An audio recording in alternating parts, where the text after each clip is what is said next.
მოგესალმებით. ეს არის გადაცემა ფიქრი ხმამაღლა და დღეს ჩვენი გადაცემის სტუმარია ფსიქოლოგი ქალბატონი ნანა ჩაჩუა. მოგესალმებით ქალბატონი. დღევანდელი ჩვენი გადაცემის თემა იქნება ღალატი. ჩვენ ვისაუბრებთ ამ თემაზე. მე მგონია რომ საკმაოდ აქტუალური თემაა, ბევრი ადამიანის გულს შეეხება. ჩვენ მაყურებელს ვთხოვთ რომ იაქტიუროს შეკითხვები დასვით ეთერში არ მოგერიდოთ. ჩვენი ტელეფონი მითითებულია ეკრანზე. ქალბატონო ნანა დავიწყოთ ამ თემის განხილვა, რა არის ღალატი, რას ნიშნავს ეგ თქვენი პროფესიის ჭრილში? სამწუხაროდ აქტუალური. როგორც თქვენთით რომ დაინტერესებს ძალიან ბევრ მაყურებელს და კიდე გავიმეორებ რომ სამწუხაროდ, იმიტომ რომ ეს ჩვენი ცხოვრების რეალობა და რადგანაც რეალობა, სამწუხაროც არა. იმიტომ რომ ეს არის სწორედ ის თემა, ის საკითხი, რომლის კორექციაც შესაძლებელი არის. ყოველ შემთხვევისათვის ჩვენ ასე ვფიქრობთ. რას გულისხმობთ ღალატის კორექციაში? ძალიან ბევრი აი შინაგანი წუხილი, ტკივილი, რომლებიც ადამიანებს ამ დროს აღმოუცემდება და ეს ბუნებრივია და რა თქმა უნდა ეს ასე იქნება. მაგრამ სხვა ჭრილში რომ შეიძლება იყოს დანახული ცხოვრება საერთოდ ზოგადად და ურთიერთობაც. სულ სხვა ჭრილში შეიძლება დაანახოს ღალატმა ადამიანს და საერთოდ ეს ყოფიერების შეცნობისათვის ეს მომენტიც ძალიან დიდ როლს შეიძლება ასრულებდეს და ადამიანმა როგორ უნდა წარმართოს მერე თავისი ცხოვრება, ამისი გზის მაჩვენებელიც, მეგზურიც კი შეიძლება გახდეს ეს მომენტი. ჩვენ ვილაპარაკებთ ახლა ამაზე რამდენადმე როგორც შევძლებთ. ღალატი ეს არის უძველესი თემა კაცობრიობის ისტორიაში. და ღალატს აქვს თავისი მითოლოგიური ასპარეზიც. ანუ მითოლოგიაში ის ძალიან დიდ ადგილს იკავებს.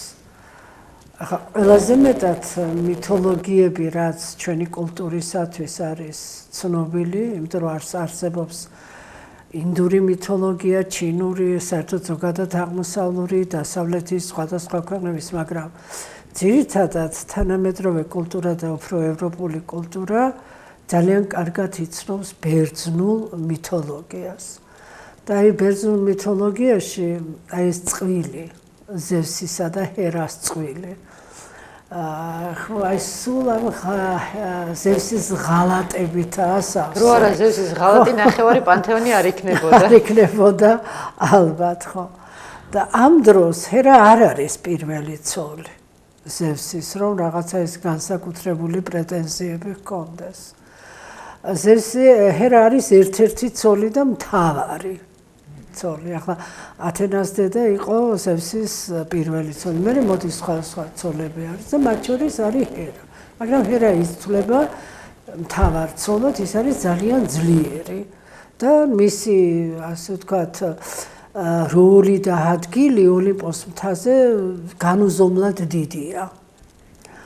მაგრამ მაინც ახერხებს იცით ზევსი რომ მრავალგზის უღალატოს და როგორც თქვენთით რომ ეს ღალატი არა, ალბათ აი ღმერთების ეს მრავალრიცხოვანი პანთეონიც ალბათ ასეთი არ იქნებოდა რაოდენობრივი თვალსაზრისით და არც თვისობრივი თვალსაზრისით. მაგრამ ანუ იცნობს კაცობრიობა უძველესი დროიდან ღალატის თემას და აი ერთ ადამიანის ცხოვრებაში მას ერთ-ერთი მნიშვნელოვანი ადგილი უჭირავს. მტკივნეული, მაგრამ მნიშვნელოვანი ადგილი. და ეს მტკივნეულიც კიდევ ვისთვის, რაღაც ეტაპზე და საბოლოო ჯამში ყველასთვის მტკივნეული ხდება რაღაც ეტაპზე. თუმცა ფსიქოლოგიური სარგებელი ამ პროცესთან ახლავს. მოღალატისათვის თუ იმისთვის, ვისაც ღალატობენ? მოღალატის და ვისაც ღალატობენ, იმასაც შეუძლია რომ ფსიქოლოგიური სარგებელი შექმნას ამისგან. აი ეს ამთავარი ჩვენ საუბარში, როგორ შეიქმნას ეს სარგებელი. მაგრამ ამავე დროს მთელი მითოლოგია იცნობს აგრეთვე ცოლ-ქმრულ ერთგულებას. ოჯახურ ერთგულებას, მაგრამ ეს ოჯახური ერთგულება მოიცავს შიგადაშიგ ძალიან ბევრ წინააღმდეგობებს. Აი სტენდალს აქვს ერთი წიგნი დაწერილი სიყვარულის შესახებ. ასეთი წიგნი და იქ ალაპარაკობს სტენდალი აი სიყვარულის აი პირველი კრისტალიზაცია, მეორე კრისტალიზაცია. ანუ რაღაცა ეტაპზე ხდება მოსინჯვა ურთიერთობებში, გარკვეული ძალებს ამ შემთხვევაში წყალებში ვსვამ, შემდეგ რაღაცა დალაგდება, მერე ისევ რაღაც ისეთი წინააღმდეგობრივი მომენტები შეიქმნება და მერე ისევ მეორე კრისტალიზაცია და ასე შემდეგ. ანუ აი ვისი თქვა მინდა რომ ეს პროცესია, ეს ურთიერთობები, ოჯახური ურთიერთობები, მაგრამ მე არ მინდა რომ ჩვენ ვილაპარაკოთ ახლა მხოლოდ ოჯახურ ღალატზე. ჯერ განსაზღვროთ ჩვენ თავად ღალატი რა არის, რა იგულისხმება ღალატში. ესეთ საერთოდ არსებობს ესეთი კულტურაში განთავსებული გარკვეული შეთანხმებები. ურთიერთობას, რომელიც ურთიერთობაშია, არეგულირებს და რაღაც ღირებულებებისადმი, რაღაც ფასეულობებისადმი გარკვეული დამოკიდებულება, რომელიც კულტურაში უკვე არის ეს მოცემული. და ეს არის ტრადიციაში, ზნეჩვეულებებში და ასე ხო? აი ის რაც არის განთავსებული კულტურის სივრცეში, რაც კულტურის კუთვნილება არის და ამისი დარღვევა ხდება მავანის მიერ, ის განიცდება და აღიქმება როგორც ღალატი. ეხლა იმ კულტურაში, სადაც პოლიგამია ჩვეულებრივი საქმეა, იქ არ იქნება ღალატი. მე არ ლაპარაკობ ამჯერად მხოლოდ და მხოლოდ წყვილების ურთიერთობაზე. ლაპარაკობ ზოგადად. აი, თქვა სამშობლოს ღალატი. ნუ რა არის სამშობლოს ღალატი? არსებობს ეგეთი კულტურა, სადაც სამშობლოს ღალატი შეიძლება მიღებული თემა იყოს. არ არის ახლა მიღებული და ამიტომ რა არის ღალატი? იმიტომ რომ მიღებულია რომ იმ ღირებულებებს, იმ ფასეულობებს ერთგულებოდე შენს მიწაწყალს, შენს კულტურას, შენს აი ამ განთავსებულ კულტურულ ღირებულებებს და თუ მას დაარღვევ, აი ეს არის უკვე სამშობლოს ღალატი, ხო? ასევე არის, იცით, ღალატად გარკვეული ღირებულებების. შეიძლება ამ კონკრეტულ ეთნოსურ კულტურაში არ იყოს და ის კაცობრიული კუთვნილებაა და ყველას და ყველაფერს მოიცავს. ადამიანის ღირსება. აი თუ მავანი ამას თავისი ქმედებით არღვევს, მას განიცდის მეორე ადამიანი, იმიტომ რომ რაღაც აი ღირებული დაირღვა. რატომ არის ალუდა ქეთელაურისა და მუცალის ეს ურთიერთბრძოლა შებრძოლების შედეგად, რაც გაჩნდა ამ ორ ადამიანის ურთიერთობაში, ძალიან ამაღლებული, ზნეობრივი, ძალიან ღირებული. რატომა? იმიტომ რომ აი ამ ბრძოლის ეპიზოდში, მათ შორის როგორც მიმდინარეობს ეს ბრძოლა, ხო? აი ამ ეპიზოდში შემჩნეული იქნა, აღმოჩენილი იქნა, მოხდა მათ მიერ წვდომა მტრობაში ვაჟკაცობისა. ამიტომ არის ის ესეთი ამაღლებული და ყოვლის მომცველი და ყოვლის გადამწვდომი ღირებული არის ის უკვე. იმიტომ რომ ის ადამიანის ღირსების წინ წამომწევია, მაგრამ აი ჩვენ ნახულობთ რომ აი წიწოლა ბახტრიონში, რომელმაც დაარღვია აი ის რაც მიღებული არის, რაც დამკვიდრებული არის, რაშიდაც ადამიანები საკუთარ თავს გამოხატავენ, ის დაარღვია წიწოლამ და ის ღალატია. და ამ დროს რასაც არღვევს ალუდა ქეთელაური, მან აი იმ არსებულში იმისი წვდომა მოახდინა მან, იმისი გამორჩევა მოახდინა, რაც ყოვლის მომცველია, როგორც გითხარით და ყოვლის გადამწყვეტია ყველგან. აი ეს არის უკვე არა ის რომ რაღაც დაარღვია, არამედ ის რომ შექმნა. ეს უკვე სხვა რაღაცა. აი ამისი საპირისპირო საწინააღმდეგოდ არის აი წიწოლას მოქმედება ბახტრიოში, ხო? და ის რაც ასეთ რამეში გამომჟღავნდება, აი ასეთი დარღვევაში ღალატი, აი ახლა უყურეთ ტროას ომის ამბავი. ერთ-ერთი მიმომხილველი ტროას ომისას კიდეც წერს, რომ ტროა აუცილებლად უნდა დამარცხებულიყო. აუცილებლად. რატომ? იმიტომ რომ ყველაზე მაღალს, ყველაზე ღირებულს სტუმარ მასპინძლობის წესს უღალატა პარისმა. აი პარისი როცა უკვე ჩადის სპარტაში და სპარტის მეფე მენელაოსი ასე მიიღებს და მენელაოსი მაშინ ასე იყო რომ სტუმრობა არ იყო ერთდღიანი, ორდღიანი, შეიძლება თვეები და წლების ხო გაგრძელებულიყო. დაამხრის განმავლობაში იცის სრული ნდობა არის სტუმრის მიმართ. და ამ დროს აი ეს სტუმარი ამ სტუმრის ჩვეულება, ჩვევას, სტუმრის შინარს ღალატობს და ეს ყველაზე დიდი ღალატია. ყველაზე დიდი ღალატია თვითმკვლელობაც ამიტომ, რომ შენ აი ამ წუთი სოფლის მართლაც სტუმარი ხარ, მართლაც დროებითი ხარ და შენ მას უკუაგდებ, მას შენ არღვევ ამ კანონზომიერ მოვლენას დაარღვევ. მაგრამ თავად ელენეს ღალატი როგორი არის? ხედავთ, ელენე ღალატობს სამშობლოს. ელენე ღალატობს შვილებს, ელენე ღალატობს ქმარს, ელენე ყველა დონის მოღალატე აღმოჩნდება და ერთადერთი გამართლება შეიძლება ითქვას ის, რომ მშვენიერია და აი ესთეტიური არის აქ ძალიან ღირებულად წინ წამოწეული, მაგრამ ჩვენ აქ ვნახულობ, რომ ესთეტიურობას დადევნებული ადამიანი თუ ეს ესთეტიური არ გარდაქმნა ზნეობრივად, თუ არ გარდაქმნა იმ ურთიერთობებში არ შეიტანა ეს ესთეტიური, რომელიც ადამიანებს ამთლიანებს, ადამიანებს ერთმანეთთან ერთად ამყოფებს, ისე რომ ინდივიდუაცია აქ არის, ინდივიდუალობა აქ არის შენარჩუნებული, მაშინ ეს ესთეტიკა არის ესთეტიური, დიახ, ეს არის მხოლოდ და მხოლოდ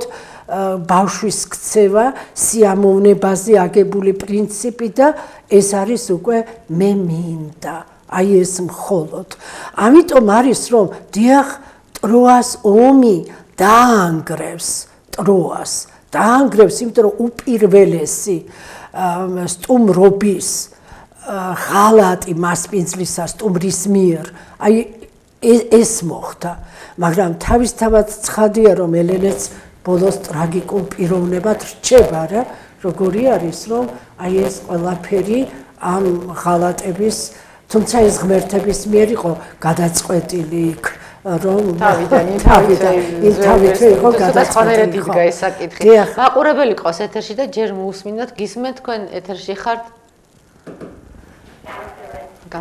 თავბატონო ნანა, ესეთი შეკითხვა მაქვს. ჩემი შვილი არის 12 წლის. ძალიან რთული პერიოდი აქვს, ახლა გაღიზიანებულია და რას ჩევა შეგიძლიათ მომცეთ და კიდევ ვიცით რა მაინტერესებს. განათლების პერიოდი უკვე დაწყებულია 12 წლიდან? კი, რა თქმა უნდა.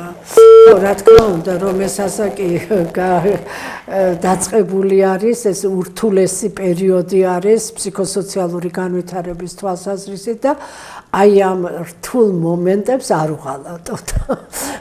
მე ეხლა გაითვალისწინეთ ეს არ შეეწინააღმდეგოთ ამ ყველაფერს, მე ასე ზუსტად არ ვიცი რა გითხრათ, თქვენ კითხვას, ჩემი პასუხი რაც შემეკითხეთ ის არის, რომ რა თქმა უნდა ამ პერიოდში არის ეს ფსიქოსოციალური კრიზისი, აქ არის პრესტიჟისა და აღიარების მოთხოვნილება ძალიან აქტუალური და თუ პიროვნებად სცნობ ამ შემთხვევაში პიროვნებას როგორ საკუთარი თავის მნიშვნელობას ურთიერთობაში თუ განაცდევინებ ადამიანს და გარემოს ესე მტრულად არ დაუხატავ ასე აი ეს ადამიანი უკვე საკუთარი თავის მნიშვნელობის განცდით მოახერხებს რომ მოვლენების მიმართ იყოს მეტნაკლებად ადეკვატური. ეს ერთადერთი არ არის. აქ სხვა უამრავი ფაქტორები მონაწილეობს, მაგრამ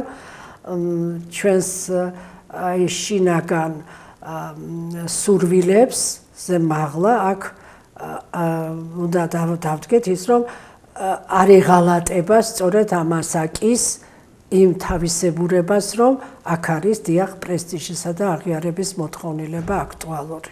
აი ამ მოთხოვნილებას ნუ უგულველებ ყოფთ და აი ამ შემთხვევაში ეს იგნორირება მისი ამ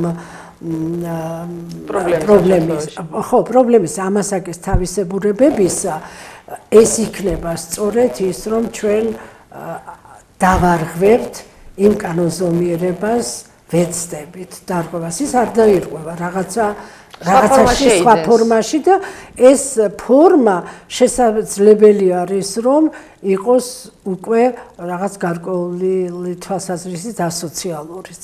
ამიტომ აი ეს გასათვალისწინებელია აუცილებლად.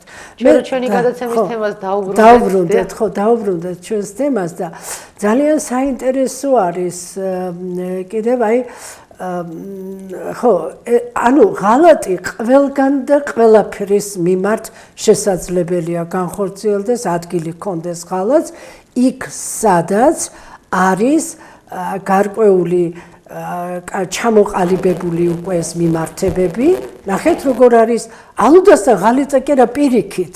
ერთგულება არის იმაზე მეტი ღირებულებისა იმაზე მეტი რაც არის ბრძოლაში ალუდასა და მუცალ შორის იმაზე უფრო მაღალი არის აქ მიგნებული აქ ამიტომ ეს დარღვევა ღალატი კი არა პირიქით არის მაგრამ აი იქ სადაც აი ელენეს შემთხვევაში პარისის შემთხვევაში აი მედიას შემთხვევაში ეს ისეთი მომენტები არის, ეს მეტია ცალკე განსახილველია სწორედ იმ ღალატის იმ ფენომენში, რომელიც სწორედ წყვილებს შორის ურთიერთობას ეხება.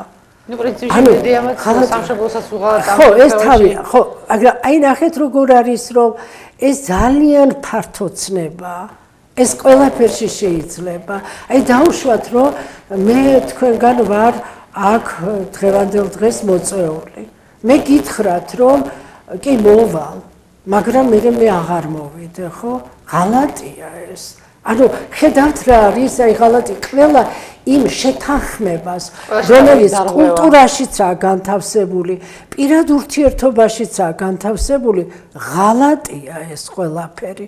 ამიტომ თუ არ ხარ ალუდა ქეთელაური, თუ შენ არ ხარ ჯოყოლა, თუ არ ხარ ანტიგონე, თუ არ ხარ სოკრატე, ანუ სიმაღლეებზე თუ არ აყავს ეს ყველაფერი, მაშინ ყველაფერი ის რაც არსებულია და უკვე არის მოცემული კულტურაში, იმისი იგნორირება და იმისი დარღვევა უკვე ღალატი არის. ახლა რაც შეეხება თავად წყვილების ურთიერთობაში არსებულ ღალატს. ეს უკვე ერთ-ერთი მათგანია. ახლა როცა წყვილებს შორის ურთიერთობა შეთანხმებით ხდება, ხო? ეს ურთიერთობა შედგება შეთანხმებით. ისეთ არის ასეთი მონოგამიური იდეალი კულტურაში მოცემული და არის პოლიგამიურიც, ხო? იქ სადაც მონოგამიური არის, ეს ძალიან მწვავედ განიცდება, თუმცა პოლიგამიურშიც გარკვეული მიმართებები არსებობს და ეს მიმართებები, ამ პოლიგამიურში არსებული მიმართებები არის უკვე ანგარის გასაწევი. იქაც არის ეს მიმართებები და იქაც გასაწევია, თუმცა მონოგამიურში ეს არის აი ძალიან ცხადად და კაფიოდ გამოხატული. ხა მონოგამიური კულტურა და ეს წყვილები